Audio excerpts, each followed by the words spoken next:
Bonjour à tous, aujourd'hui super content de vous retrouver sur le BTC face au dollar et aujourd'hui ce qu'on va faire ce n'est pas une analyse à proprement parler de celui-ci, on va surtout parler d'investissement parce que j'ai remarqué et encore dans les commentaires on m'a posé la question comment est-ce qu'on doit investir. Il y a beaucoup de personnes qui ne savent pas qu'il y a des stratégies d'investissement et elles sont très nombreuses, je préfère vous le dire, et la question a été posée, du coup j'ai investi en achetant à 100% et à un point donné et puis c'est tout, qu'est-ce que je dois faire, comment est-ce que je dois faire, etc. La question a été posée, je vais y répondre maintenant de manière très précise. Déjà, je le précisais dans beaucoup de mes vidéos, en fin de vidéo, comment investir, mais je vois que je dois faire une émission spéciale, entre guillemets, et j'hésiterai pas à la refaire si, encore une fois, c'est nécessaire. On va commencer, comme dit, par parler de ça.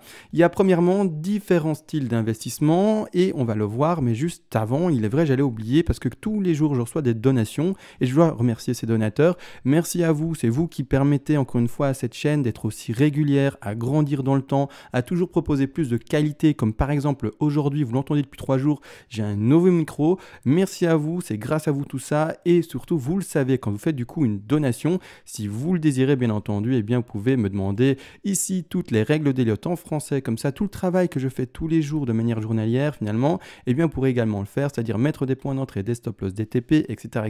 par vous-même, créer également des scénarios haussiers, baissiers, etc. par vous-même, et en plus de ça, si vous le désirez, vous pouvez également me demander une expertise, c'est-à-dire une analyse à la demande sur n'importe quel actif spéculatif et je le ferai également le plus rapidement possible pour vous en vidéo. Maintenant que l'intro a été faite et que j'ai remercié les donateurs, on part là-dedans, on va expliquer tous les systèmes d'investissement. Donc il faut être accroché parce qu'il y en a pas mal, encore une fois, il y a pas mal de méthodes d'investissement surtout, et c'est surtout selon votre profil. Donc il y en a plein, et c'est surtout selon tous les profils de chacun. Il y a certains profils qui vont être très agressifs, il y a d'autres profils qui vont être plus modérés, plus conservateurs, donc plus défensifs, et il faut savoir qui vous êtes et quel profil va vous correspondre, bien entendu. Donc ici, on part premièrement sur la distinction de deux choses. Il y a l'investissement long terme, donc c'est-à-dire en termes de temps, d'accord? Donc c'est-à-dire j'achète pour un exemple illustratif, 4 ans, donc c'est-à-dire j'achète maintenant, on va dire le 6 janvier, et je revends dans 4 ans, c'est une date que je me fixe et je ne bouge pas et je ne touche à rien pendant 4 ans, ça peut être 6 ans, 8 ans, 12 ans, 15 ans, 20 ans, peu importe, ça c'est un chiffre vraiment aléatoire donné, ça c'est le premier finalement style d'investisseur, d'accord? Il se dit je touche à rien pendant X temps, je crois en la technologie, pour moi ça ne peut que monter, et donc j'attends au moins ce temps-là parce que je pense que adoption massive, etc., d'accord? Ça c'est une manière de faire et une manière de voir, et c'est surtout une manière de faire qui est très répandue. Une manière un peu moins répandue, c'est également de l'achat à long terme, mais qui ne va plus s'appuyer sur le temps, d'accord? Donc ça ne va plus être bon, je me donne 2 ans, je me donne 6 ans, je me donne 15 ans, ça va être au contraire, voilà, j'achète du BTC pour 100 € aujourd'hui, par exemple, en tout cas, il met une stratégie pour l'achat, mais je vais investir 100 €. Je vais attendre un facteur, donc un multiplicateur, un pourcentage de rentabilité. Une fois que ce pourcentage, ce facteur sera atteint, je sors du marché. Que finalement ce facteur ait duré 1 an ou 3 ans, peu importe, je l'attends et dès qu'il est atteint, je sors du marché, je prends mes bénéfices, je suis content et je me satisfais de ça. Ça, c'est une autre manière de faire que malheureusement, entre guillemets, trop peu de monde fait, mais pourtant c'est la manière à mon sens qui serait, n'empêche, la plus honnête, pas la plus honnête, mais la plus efficace et la plus correcte. Parce que le temps, malheureusement, on ne sait pas jusqu'où ça va aller, on ne sait finalement pas non plus à quelle vitesse il va monter, etc. Alors qu'avec un facteur de rentabilité, là au contraire, on peut avoir vraiment des prix étudiés vraiment fixes et on les attend, d'accord? Et donc on aura vraiment un moment de sortie d'office avec un facteur attendu. Alors une idée qui peut en approcher ou pas, on verra bien entendu ceci, mais clairement, voilà, il y a deux systèmes d'investissement, multiplicateur rentabilité ou alors également juste le temps et on verra où ça en est. Parce que si le crash se fait finalement et que le BTC, on n'ose pas, je n'espère pas, je touche le bois là, du bois là, mais clairement si le BTC ne devait jamais pumper de manière folle et au contraire se crasher, si vous attendez 15 ans, ben voilà, vous êtes bloqué dedans et c'est fini, d'accord? Donc voilà, encore une fois, il faut oser sortir du marché. C'est pour ça que j'aime beaucoup finalement ce système, non pas de temps, mais de rentabilité en termes de pourcentage, qui vous permet finalement de pouvoir étudier le chiffre et pas rester fixé. Mais de toute façon, j'ai dit que j'allais garder 15 ans. Non, d'accord? Encore une fois, il faut faire attention à tout ça. Donc ici, maintenant, on a vu les deux profils entre guillemets d'investisseurs possibles, soit en termes de hold, hein, c'est-à-dire en termes d'achat long terme, soit rentabilité en termes de multiplicateur ou de termes de temps, ça c'est vu, mais également maintenant dans le système d'achat, d'investissement, la question est posée de est-ce que j'achète à 100% d'un coup, donc à un prix donné et point barre, ou est-ce que j'achète par palier. Il est important de comprendre que déjà là, il y a beaucoup de différences possibles.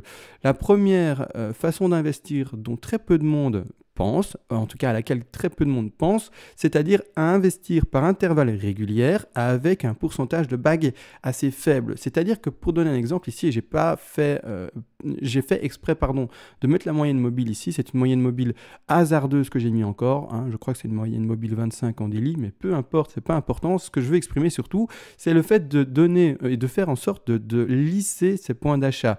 Pour ce faire, il y a différents moyens, bien entendu comme dit, mais surtout il y a ceux avec une intervalle de temps à terme régulier. C'est-à-dire que par exemple, vous allez vous dire, ben voilà, moi j'ai 1000 euros à investir, encore une fois un chiffre donné au hasard, d'accord, c'est vraiment pour illustrer mes propos. J'ai 1000 euros à investir, malheureusement je n'ai aucune boule de cristal, comme moi, comme vous, personne n'a de boule de cristal, j'ai aucun moyen de savoir quand sera le bottom, j'ai aucun moyen de savoir quand sera les plus hauts, etc.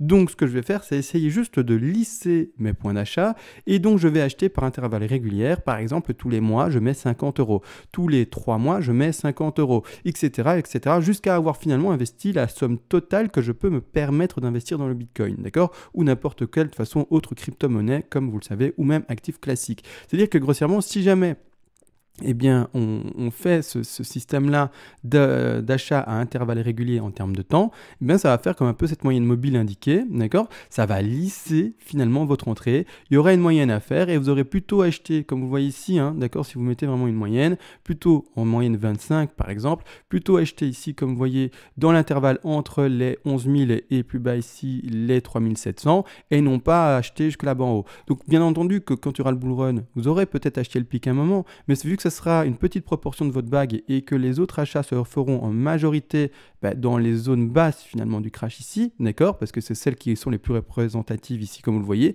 ça va lisser votre point d'achat et vous aurez trouvé un point d'achat non pas au full bottom, c'est-à-dire au plus bas complet, ni au plus haut complet, mais vous serez en moyenne. Vous serez dans une moyenne qui sera indiquée comme ici la moyenne mobile, d'accord. Donc ça c'est déjà la première méthode d'achat, intervalle régulier, par exemple toutes les semaines, toutes les 2 semaines, tous les mois, tous les 3 mois, tous les 6 mois, tous les ans si vous voulez, peu importe, mais c'est comme ça, d'accord. Donc ça c'est la manière la plus simple, la moins prise de tête, j'en sais rien grossièrement et j'investis tout le temps un peu parce que je crois en cette technologie, d'accord. Ça c'est une manière de faire mais qui malheureusement est aussi trop peu faite alors qu'elle est excellente, c'est bête mais elle est excellente, d'accord.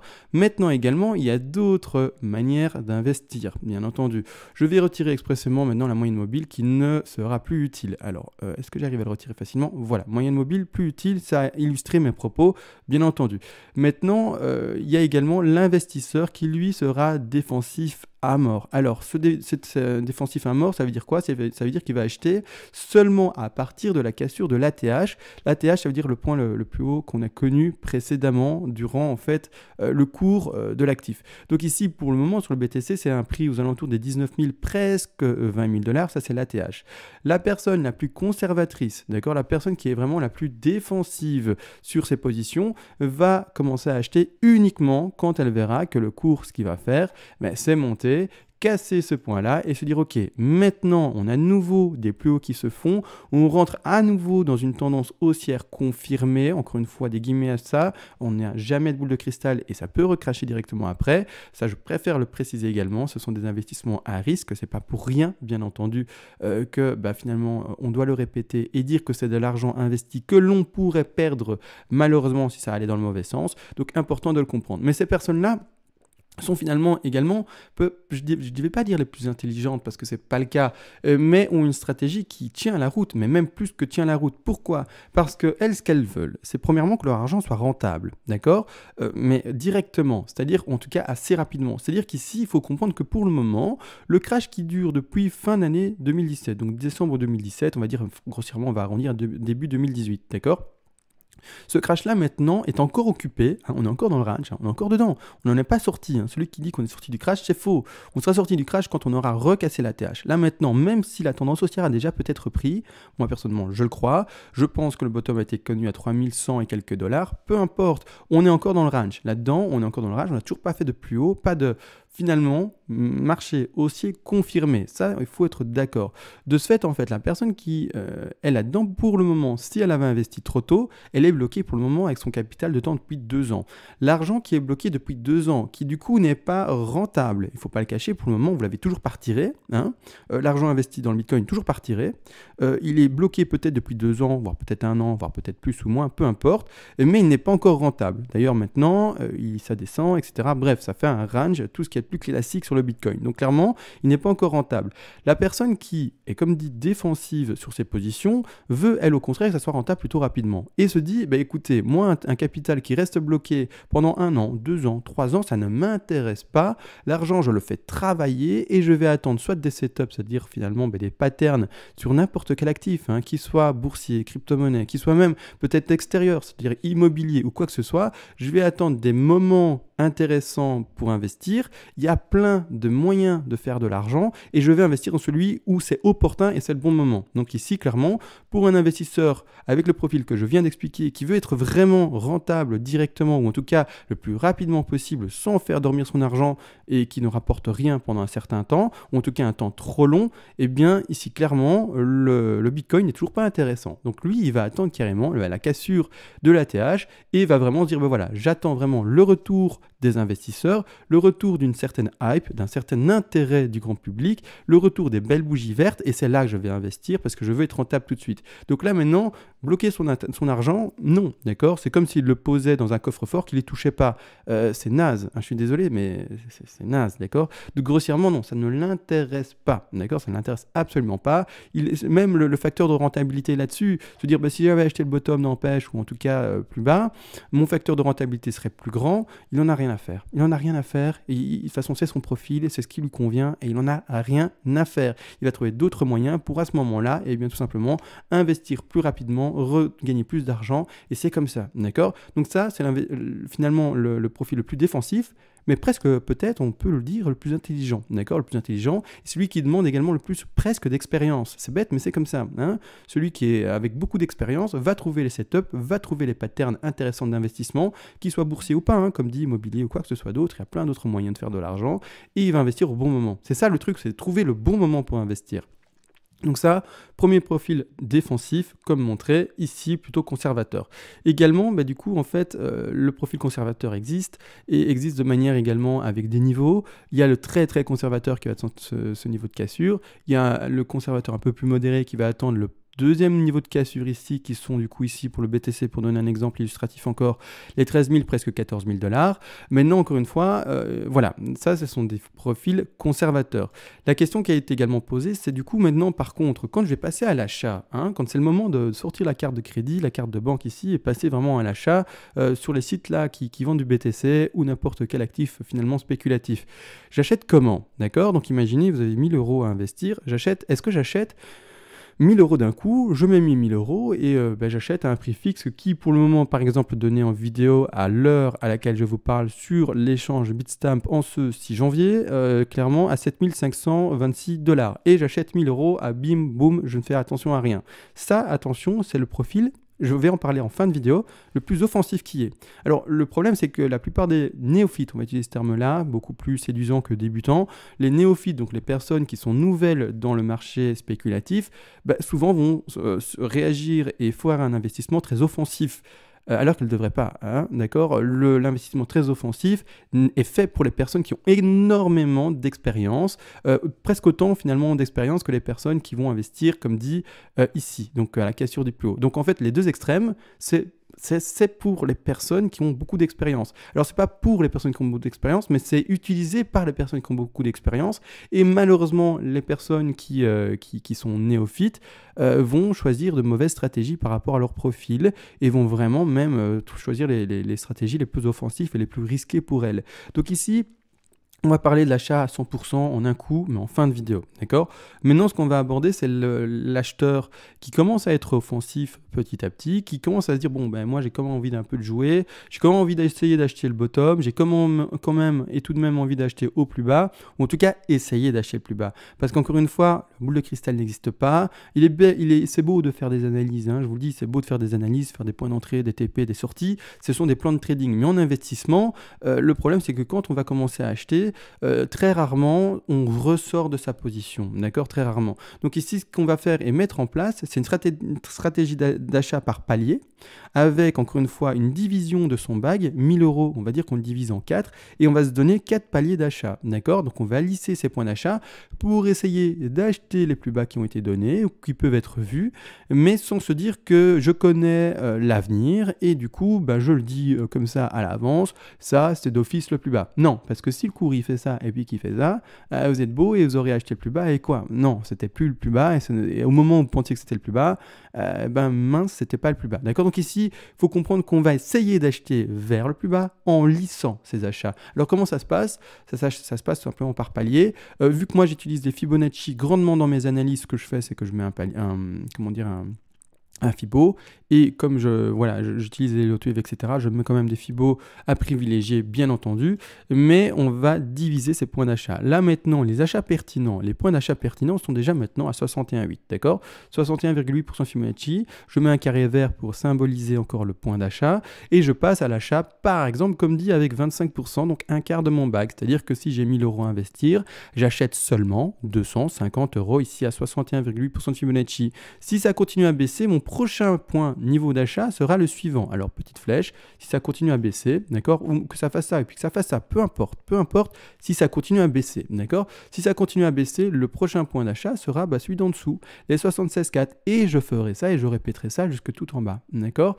Maintenant, encore une fois, il faudra avoir fait le choix de est-ce qu'on a connu le bottom. Alors c'est un parti pris, il faut faire un parti pris, il faut dire oui ou non, c'est bête, mais c'est comme ça, ou sinon vous n'aurez pas de moyen de mettre une stratégie fixe finalement vous n'avancerez pas, mais il faut se dire est-ce que j'ai connu le bottom, oui ou non. Déjà il faut répondre à cette question. Si oui, eh bien vous achetez par palier en descendant, avec votre dernier niveau d'achat tout près du bottom, d'accord. Hop, on a donné 4 paliers, donc on va mettre 4 paliers. Là et le dernier au tout dernier ici, d'accord, double bottom, rebond, etc. Vous mettez des paliers, vous lissez votre point d'achat. Comme au début avec la moyenne mobile montrée, ça lissera votre point d'achat, non plus en période de terme de temps, mais ici en termes de finalement facteur de prix, d'accord, finalement de palier de prix, c'est ça que je cherchais. Donc encore une fois, c'est ça l'objectif, acheter pour lisser ses points d'achat, faire un peu comme la moyenne mobile, créer une moyenne d'achat, se rapprocher un maximum du bottom sans pour autant du coup réussir à l'acheter, mais s'en rapprocher un maximum parce qu'on n'a pas de boule de cristal et on ne sait pas exactement où sera le bottom, bien entendu. Ça c'est un profil bien entendu. Certains vont me dire également, mais voilà, imaginons tu mets tes 4 points d'achat. Le problème, c'est qu'imaginons, le BTC, il descend là, au point d'achat qui a été mis ici, vous le voyez, aux alentours des 5800, mais il ne va jamais aux 4500 et il ne va jamais retourner également aux 3000. Donc les deux derniers points d'achat qui sont indiqués ici en vidéo. Comment tu fais du coup? Du coup, tu investis 25, 50%, et quoi? Il y a 50% que tu laisses et que tu n'investiras jamais? Faux, d'accord? Alors comment on fait? Bien entendu, disons qu'on ne va jamais les rencontrer. Donc je vais les retirer, c'est fini, on les rencontre jamais. Le BTC, c'est ce qu'il fait par après. Au lieu de descendre, au lieu de descendre plus, il retrouve, on va dire, ce point d'achat là, très bien, mais après il monte. Et il ne fait que monter. De ce cas-là, à chaque fois qu'on va casser, soit, alors tout simplement, que je trouve une ligne simple, comme suit, soit qui casse, comme dit ici, une résistance, d'accord, oblique, voire surtout également qui commence à faire des plus hauts et des plus bas qui seront plus bas par rapport à ces anciens plus bas. Alors c'est très technique, mais ça j'ai déjà expliqué dans la vidéo d'hier. Je ne vais pas le refaire aujourd'hui parce que je veux éviter bien entendu de faire une vidéo également de 1 heure. Mais quand on cassera des obliques qui seront un premier signal, on va repasser à l'achat. D'accord, ça sera déjà un premier signal de retournement de tendance. Quand on recassera des niveaux de résistance horizontale par rapport à des plus hauts qui sont intéressants, on repassera également à l'achat. Ce qui veut dire que les paliers qui pour le moment sont vus à la baisse, les deux paliers que j'ai supprimés vont finalement être placés à l'achat quand on cassera les résistances obliques, d'accord, ou les résistances également horizontales. Alors là, je ne les ai pas, mais je les symbolise comme suit, d'accord. Donc ici, on a mis un plus haut, je vais le symboliser cassure ici, on rachète au plus haut, et cassure de l'oblique, sait-on jamais qu'on descend là et qu'on remonte, cassure oblique ici, voilà, imaginons qu'on casse là, d'accord, donc on passe à l'achat sur ce niveau-là, d'accord, achat, donc ici, ce niveau dit acheter, ce niveau dit acheter, on commence à remonter, on casse cet oblique-là, et de nouveau point d'achat ici, d'accord. Vous allez vraiment lisser vos points d'achat, attendre des confirmations, et terminer vos achats ici, s'il n'y a, entre guillemets, que 4 points d'achat. Encore une fois, vous pouvez mettre 5 points d'achat, 10 points d'achat, 20 points d'achat, tout est encore une fois entre vos mains, d'accord. Il n'y a pas de limite, c'est vous qui décidez ceci, d'accord. Donc maintenant, j'ai fait avec que 4 points d'achat pour illustrer quelque chose de simple, mais vous pouvez vraiment lisser vos points d'achat de manière beaucoup plus impressionnante, beaucoup plus forte également, bien entendu. Ça, c'est une manière d'investir avec lissage, comme dit, de points d'achat, pour bien essayer d'acheter le bottom le plus proche possible, d'accord. Maintenant, il y a, comme dit, et on arrive tout doucement en fin de vidéo, sauf si j'ai oublié certaines choses et que ça me revient, mais du coup, il y a la personne la plus offensive qui est. C'est-à-dire que ça, je vous le dis tout de suite, c'est pas réservé aux débutants, hein, c'est pas du tout réservé aux personnes qui sont néophytes. C'est-à-dire qu'il y a les personnes qui vont se dire, ben moi, ce que je vais faire, c'est bête, mais c'est comme ça, c'est que je vais prendre mes 1000 €, le chiffre qu'on avait donné ici d'investissement, et je vais acheter à 100% dès que je pense que ça sera le plus bas, d'accord. Dès que pour moi, mon analyse m'indique que c'est le plus bas, peu importe que ça le soit ou pas, finalement, j'achète à 100%. Ce genre de personnes-là, ce sont des personnes très, très aguerries, il faut le savoir, qui vont réussir à ressortir du marché dès qu'elles voient que ça ne va pas dans le bon sens. Au contraire de la personne qui est néophyte, qui va, elle, au contraire, pas du tout oser sortir du marché et va se dire, bah non, j'ose pas sortir, ça continue à baisser, ça ne va pas, et pourtant je suis rentré dedans. Donc imaginons, vous dites ici, vous êtes très offensif dans vos stratégies, vous voulez faire un maximum de rentabilité, donc encore une fois, le plus grand risque possible, mais pour une rentabilité plus grande, et à contrario, un risque plus faible pour également une rentabilité plus petite. Ça va de pair, mais vu que, en tout cas, il y a pas, ce ratio va de pair, c'est-à-dire que plus vous prenez de risques, plus vous avez de chances potentiellement de gagner d'argent, mais du coup, vous avez aussi beaucoup de chances de perdre de l'argent, d'accord. Et au contraire, moins vous prenez de risques et au moins vous gagnerez d'argent, mais du coup, vous aurez également moins de potentiel de perdre de l'argent. C'est à vous de voir, hein. C'est pour ça que je dis offensif ici. Donc les risques sont très grands. Vous vous dites, voilà, le bottom a été connu. D'accord. Vous dites maintenant, on est en ce 6 janvier, peu importe, vous dites le bottom a été connu à 6300, 6400 ici. Certain, je suis sûr de moi, c'est là le bottom. D'accord. Le néophyte, souvent, malheureusement, c'est ce qui se fait. Il voit, par exemple, ici, par exemple, cette bougie verte, la plupart des gens se sont dit, bah ça y est, le bottom, il était là, à 7003, il faut acheter parce que sinon on loupe le train. Bah, qu'est-ce qui s'est passé après? Gros boom, gros crash vers le bas, et c'était fini. Hein, d'accord. Donc, grossièrement, voilà, personne n'a de boule de cristal, c'est ça qu'il faut comprendre. Maintenant, également, du coup, la personne offensive qui a un peu d'expérience, voire beaucoup d'expérience, elle va dire, ben voilà, moi, je joue ici le bottom, j'achète à 100%, et si c'est gagnant, waouh, la rentabilité de malade. Mais malgré tout, elle s'est dit, je le sais, je n'ai pas, moi, non plus la boule de cristal, et si jamais ça devait continuer à cracher, si ce n'est pas le bottom et que je vois que le cours il fait ça et qu'il repasse en dessous, je sors du marché. Il va reprendre son argent, d'accord. Il va plus rester en BTC et il va sortir du marché, d'accord. Et lui, il va oser le faire. Donc là-dessus, il n'y a pas de problème. Il va sortir du marché. Bien entendu, il aura fait une perte. Là-dessus, on est d'accord. Mais une petite perte parce qu'il sera sorti du marché au bon moment. Est-ce qu'il aura l'étude de sortir du marché? À contrario du néophyte qui, lui, n'a finalement pas cette expérience-là, n'osera pas sortir du marché parce qu'il se dira « mais ça va monter, mais ça va monter, mais ça va monter, mais non, mais ça continue à baisser hein, pendant ce temps-là, ça va monter, il va rester bloqué, et il va rester bloqué pendant je ne sais pas combien de temps, et il va voir son bac divisé à 7000, peut-être descendre ici à 4000, déjà avec un quart de valeur de presque, et il va se dire « mais mince, maintenant, j'ai malheureusement aussi mis trop d'argent dessus », parce que c'est souvent le cas malheureusement des néophytes, c'est-à-dire qu'ils ne mettent pas ce qu'ils peuvent se permettre, entre guillemets, de perdre, donc qui ne va pas changer leur habitude de vie, leur aisance de vie, ils auront mis trop et ils vont commencer à pleurer. Ils vont dire, ben mince, je pensais que j'allais aller gagner de l'argent. Ben non, hein, c'est pas si facile. Malheureusement, l'investisseur avec un peu d'expérience sera sorti du marché. Le néophyte, boum, il sera pris au piège. Donc malheureusement, voilà, il faut connaître ce système aussi. C'est-à-dire que celui qui investit à un moment où il croit que c'est le bottom et que ça descend, malheureusement, pour lui, souvent, il ne trouve pas le bottom et il se retrouve piégé et il se dit, ben mince, je ne peux plus acheter plus bas, j'ai acheté trop haut et maintenant je pleure toutes les larmes de mon corps. Ça, c'est également à le savoir, d'accord. Donc ici, si vous êtes quelqu'un qui a acheté à 100%, osez sortir du marché, d'accord? C'est pas une blague. Osez sortir du marché, connaissez l'analyse, sachez ce que vous faites et ayez un plan presque de trading finalement, mais clairement parce que c'est ce qu'il faut, d'accord? Il faut vraiment avoir des études bien accrochées quand on achète à 100% et qu'on n'essaye pas de lisser son investissement, d'accord? Si vous avez eu raison, que vous avez acheté à 100% au bottom, vous êtes parfait, vous allez faire une rentabilité de dingue. Si au contraire ce n'était pas le cas, bonne chance pour vous, d'accord? Donc là, maintenant, je pense que j'ai tout exprimé. Je vais juste refaire un récap pour moi, pour voir si je dois dire autre chose ou pas. On a vu les deux profils rentabilité en termes de multiplicateur et non pas de temps. Profil d'achat long terme en termes de temps.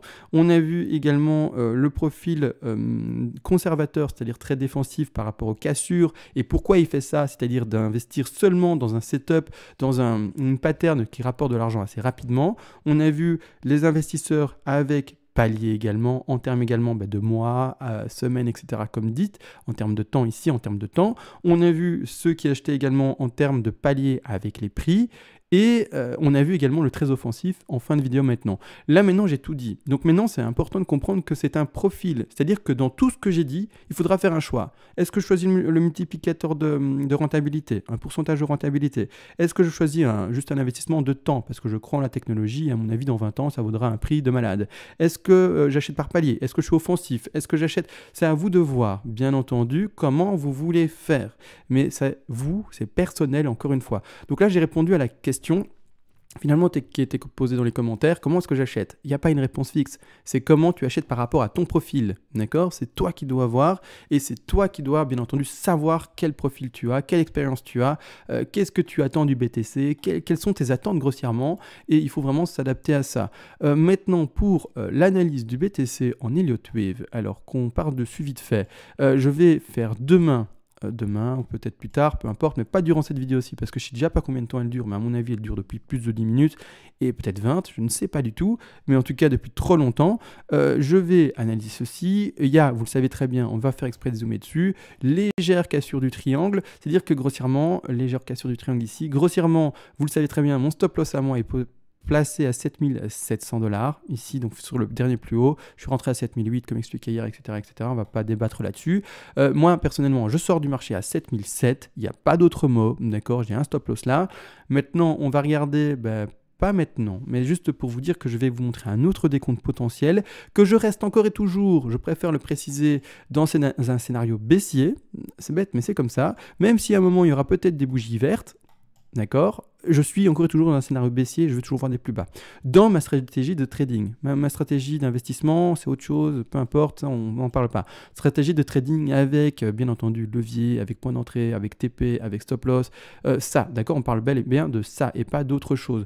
Stratégie de trading. Pourquoi, même s'il y a des bougies vertes, ne deviens pas haussier? Je vous le dis, comme ici, il y a eu une belle bougie verte et non, d'accord? Vous avez vu, c'était pas haussier pour autant. La même chose, s'il y a des bougies vertes ici, d'accord, qui explosent et qui vont revoir les 8005, les 8009, voire même les 9000, je ne serai toujours pas encore haussier, d'accord, sur mon plan de trading. Investissement, c'est autre chose. On achète par palier, on essaye de lisser, on n'a pas de boule de cristal, d'accord? Comme expliqué, là, c'est un profil qu'il faut voir. Mais dans le trading, c'est autre chose, d'accord? Donc, encore une fois, voilà, je vous le dis, je vais vous proposer un décompte légèrement différent s'il devait se confirmer. J'attends encore quelques bougies. Je ne vous cache pas que j'attends de lire encore un peu le graphique et après, je vous le propose. Mais ça sera fait, à mon avis, demain. Courant de journée de demain, au courant de semaine, encore une fois, si demain j'ai pas le temps, sait-on jamais, mais ça sera fait le plus rapidement possible, vous inquiétez pas, ça prendra pas des années normalement, d'accord? Donc là maintenant tout a été réellement dit, j'espère que j'ai répondu à cette question d'investissement, c'est extrêmement important, c'est le point finalement le plus important également. Je vais également faire une vidéo dans la semaine à mon avis aussi, sur qu'est-ce qui est le plus rentable, faire du trading ou faire de l'investissement? Et vous allez voir que la réponse est très étonnante, mais extrêmement étonnante. Pas mal de monde pense que, du coup je vais un peu y répondre, mais que c'est le trading, mais c'est tout faux en fait. C'est pas du tout le trading en fait. Et c'est ça qui est fou. Mais je vais en parler, je vais vous montrer ça durant la semaine, si en tout cas je trouve un créneau durant lequel faire la vidéo. Mais voilà, je vais vous montrer ça également, que finalement beaucoup de personnes font du trading, et elles ne devraient pas. C'est bête, mais elles ne devraient pas, d'accord? Donc voilà, on a tout vu réellement. Voilà, on se laisse, on se voit d'ici la semaine comme dit, et ciao.